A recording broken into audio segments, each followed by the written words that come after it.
Olá pessoal, nessa aula que nós vamos falar sobre energia, trabalho e primeira lei da termodinâmica, é importante entender inicialmente que a termodinâmica que nós vamos estudar adota um aspecto macroscópico, que é diferente daquilo que foi estudado lá no ensino médio e é diferente também na físico-química. A aula passada vocês aprenderam a definição de sistema, que é aquela região de estudo, de interesse. Ou seja, sendo um sistema fechado ou aberto, com ou não transferência de matéria e energia, o que importa para nós é entender o que acontece em torno dele, ou seja, no sistema e em suas vizinhanças. Para dar um exemplo de um sistema, geralmente eu costumo utilizar o exemplo da turbina geradora de energia, que é muito comum em uma fábrica, mas podem pensar também no exemplo de um compressor, de uma caldeira. Então a gente sempre vai ter entrada e saída de matéria ou fluido ou de alguma mistura que seja sólida, líquida ou gasosa. Sempre vai ocorrer uma entrada ou saída desses materiais em um desses equipamentos. E também vamos ter entrada e saída de calor, trabalho e outras formas de energia, como mecânica, elétrica, potencial, entre outras. Em termodinâmica aplicada, nós vamos nos preocupar com a mudança de energia no sistema. Nada mais importante do que pensar nessa mudança em função do tempo. Então, por isso, nós temos os fluxos. O fluxo volumétrico ou vazão volumétrica é dado pela equação V com um ponto em cima, que é igual ao V vezes A. O V maior é o volume vezes a área. Fluxo mássico ou vazão mássica dado por M minúsculo com um pontinho em cima, que indica fluxo, é dado por ρ vezes Vzinho, ou ρ vezes vazão volumétrica, também reescrevendo ρVA. E por último, fluxo de energia, não menos importante, dado pela letra E com ponto, que é igual a vazão mássica vezes o E na unidade de energia. Nós vamos ver as formas de energia estudadas na termodinâmica. Então, algumas dispensam apresentações. A primeira é a energia cinética, segunda, a energia potencial. Depois nós temos o calor. O calor é dado pela letra Q, é aquela energia transferida quando há diferença de temperatura. Nos casos onde não existe troca de energia entre o sistema e as vizinhanças, consideramos então um sistema adiabático. Então, o Q, ou calor, é igual a zero. No exemplo também, quando eu tenho um refrigerante que ele está a 25 graus e o ambiente está a 25 graus. Então, neste caso, nós não temos transferência de calor. O refrigerante está a 15 graus Celsius. Então, ele vai receber calor do ambiente, então ele vai aumentar a sua temperatura. E no terceiro exemplo, está a 5 graus Celsius, a temperatura ainda mais inferior. Então, ele vai receber mais calor do ambiente. Em seguida, nós temos a energia interna, dado pela letra U, é definida como a soma das energias microscópicas de um sistema. Então, todas as energias envolvidas, seja de agitação das moléculas ou energia química. Então, nós temos a definição da energia interna. Nós vamos aprofundar na definição considerando a primeira lei. Diz que a variação da energia interna é igual à quantidade de calor mais ou menos o trabalho que pode ser realizado. O trabalho, dado pela letra W, é menos integral de P dV, onde a diferencial do volume varia entre V1 a V2. No estado 1, eu tenho um peso que segura um êmbolo a uma certa pressão, e no estado 2, eu tenho uma variação da pressão interna do sistema, porque eu reduzi a pressão ou peso sobre esse êmbolo, então eu vou ter um deslocamento ali de dx. Inicialmente eu tinha uma distância x e agora eu tenho x mais dx. Então esse deslocamento me dá a realização do trabalho com a variação aí do volume interno. Temos também o trabalho elétrico, é dado pela letra WE, é dado pela integral de V vezes I vezes dt. Esse V é a voltagem do sistema elétrico, o I é a corrente elétrica e dt é a variação ou diferencial do tempo, né? Essa corrente está passando por esse sistema elétrico. Entalpia dada pela letra H, por definição é a energia interna mais PV, ou trabalho, né? Na termodinâmica, importante conhecer, na verdade, a variação da entalpia. Um caso particular muito importante é quando a pressão é constante, a variação da entalpia será o calor específico, a pressão constante, vezes dt. A outra forma de energia, energia mecânica, dada pelo somatório da energia de pressão mais a energia cinética mais a energia potencial. Essa é a energia mecânica por unidade de tempo. Então, para isso eu multiplico por a vazão mássica, m ponto. Bom, para finalizar a nossa aula, eu vou falar sobre a primeira lei da termodinâmica e as considerações. Quando eu faço um balanço de energia total de um sistema em um processo, eu tenho a energia total do sistema é ΔE, que vai ser igual à energia final menos a energia inicial, ou E2 menos E1. Mas existem várias formas de energia contidas nesse sistema. As principais formas são a variação da energia interna, mais a variação da energia cinética, mais a variação da energia potencial. As outras formas de energia, como elétrica, magnética, são ausentes nesse caso. Cada parcela reescrita ali, eu posso dizer que a variação da energia interna é igual a massa vezes energia interna na condição final menos energia interna na condição inicial. A energia cinética, então, seria meio que multiplica a massa vezes velocidade na condição final ao quadrado menos velocidade na condição inicial ao quadrado. Ou velocidade na entrada menos velocidade na saída, ambas ao quadrado. A variação da energia potencial é dado por m vezes a aceleração da gravidade vezes a diferença das alturas. Isso vai depender do referencial que você adota no seu sistema. Uma observação importante, quando a gente especifica os estados inicial e final, ou seja, temperatura e pressão iniciais e final, nós vamos ter a variação da energia interna obtida através da leitura nas tabelas termodinâmicas. Quando eu tenho TP conhecidos, eu consigo encontrar tabelado a energia interna da substância.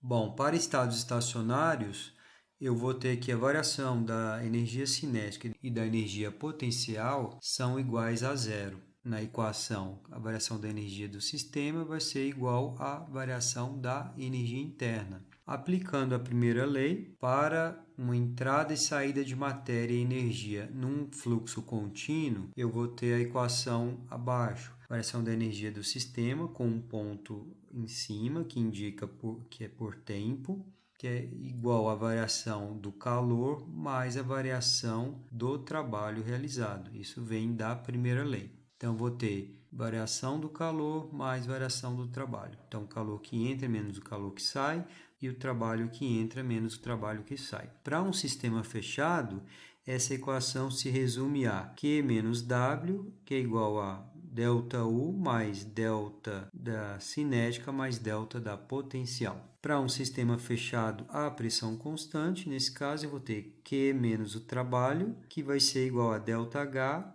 mais delta cinética mais delta potencial. Nesse segundo caso, eu simplesmente substituí a variação da energia interna, ΔU, por ΔH, ok? Então, para compreender mais sobre esses conceitos, eu tenho um exemplo 1, que é de um resfriamento de um fluido quente. Um recipiente rígido contém um fluido quente que é resfriado enquanto é agitado por um ventilador. Inicialmente, a energia interna do fluido é 800 kJ e durante o processo de resfriamento ele perde 500 kJ de calor. Por sua vez, o rotor do ventilador faz 100 kJ de trabalho, ou realiza 100 kJ. Então, pede-se a energia interna final do fluido, ignorar a energia armazenada no ventilador. Temos a imagem esquemática desse sistema. Então, para resolver essa questão, inicialmente eu fiz 3 suposições. A primeira, o recipiente está em repouso, assim como o ventilador.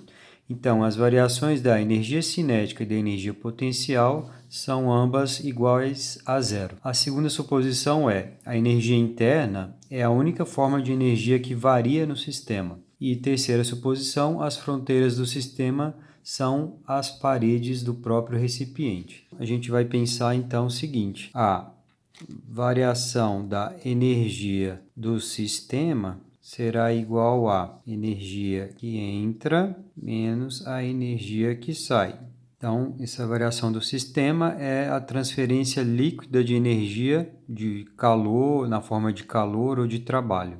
Eu terei, de acordo com a primeira lei da termodinâmica, o trabalho na entrada menos o calor na saída será igual à variação da energia interna, que eu também posso dizer a energia interna de 2, na condição 2, energia interna inicial. Como dito, o sistema ele realiza trabalho, o segundo enunciado é 100 kJ, e o sistema, no caso o fluido, ele perde calor para o meio externo, e esse valor da perda de calor é de 500 kJ. Isso aqui vai ser igual à variação da energia interna, U2 menos U1. Aqui eu tenho menos 400 kJ, que é igual a energia interna na condição final, menos o que foi dado a energia interna no início do processo, que é 800 kJ. Portanto, a energia interna final será 800 kJ menos 400. Resposta: 400 kJ. Ok? Esse é um exercício simples. Eu vou passar mais um segundo que vai trazer informações sobre o balanço envolvendo as outras formas de energia. Ok? Muito obrigado e bons estudos.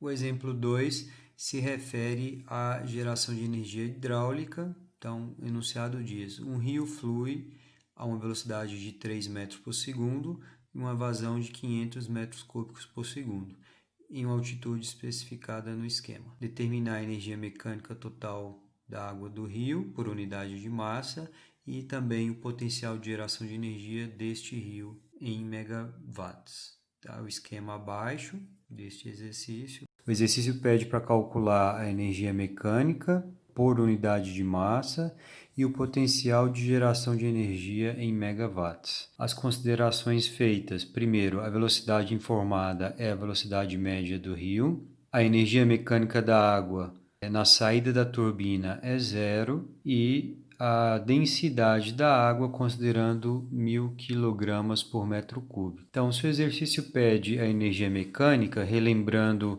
as equações que nós comentamos, a energia mecânica é dada pela parcela da energia correspondente à pressão, a segunda parcela V2 sobre 2, que é a energia cinética, e a última parcela G vezes a altura correspondente à energia potencial. Foram dados a velocidade, a vazão e a altura, como listado aqui. Então, nós vamos considerar, não existe energia em função da parcela de pressão, então isso aqui é igual a zero. A energia mecânica que se pede corresponde à parcela da energia cinética mais a energia potencial. O rio escoa, então existe uma queda d'água onde uma turbina é acionada em função dessa energia acumulada da água, essa energia mecânica que inicialmente se pede. Substituindo os valores, velocidade de 3 metros por segundo ao quadrado, mais aceleração da gravidade vezes a altura de 90 metros. Essas informações aqui, a unidade metros ao quadrado por segundo ao quadrado, então eu preciso multiplicar por uma unidade de energia e a correspondente é 1 kJ por quilo, corresponde a 1.000 metro quadrado por segundo quadrado. Vocês podem verificar que tanto esta parcela da energia cinética como a parcela da energia potencial vão ter as unidades metro quadrado segundo quadrado. Então, para converter em unidade de energia por massa, a gente multiplica por unidade correspondente. Eu vou achar a resposta em quilojoules por quilograma, que corresponde a 0,087. Então essa é a energia mecânica.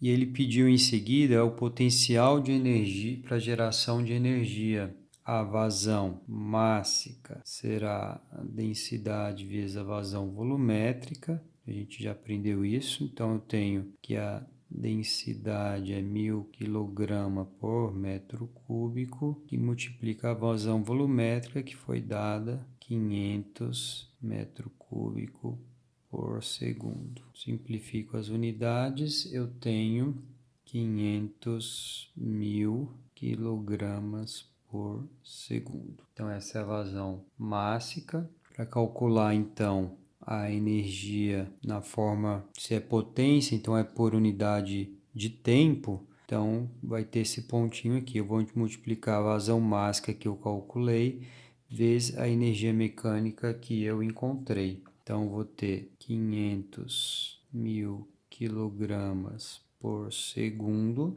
vezes a energia mecânica, que é 0,887 kJ por unidade de massa, né, por quilo. Simplifico as unidades, eu vou ter que potencial de geração de energia é 444.000 kJ por segundo. Isso aqui é igual a quilowatts. Lembrem dessa conversão de unidades, que eu vou ter quilowatts em unidade de megawatts, eu divido por 1000, eu vou ter 444 megawatts. Então essas são as respostas finais, tá? Obrigado, bons estudos.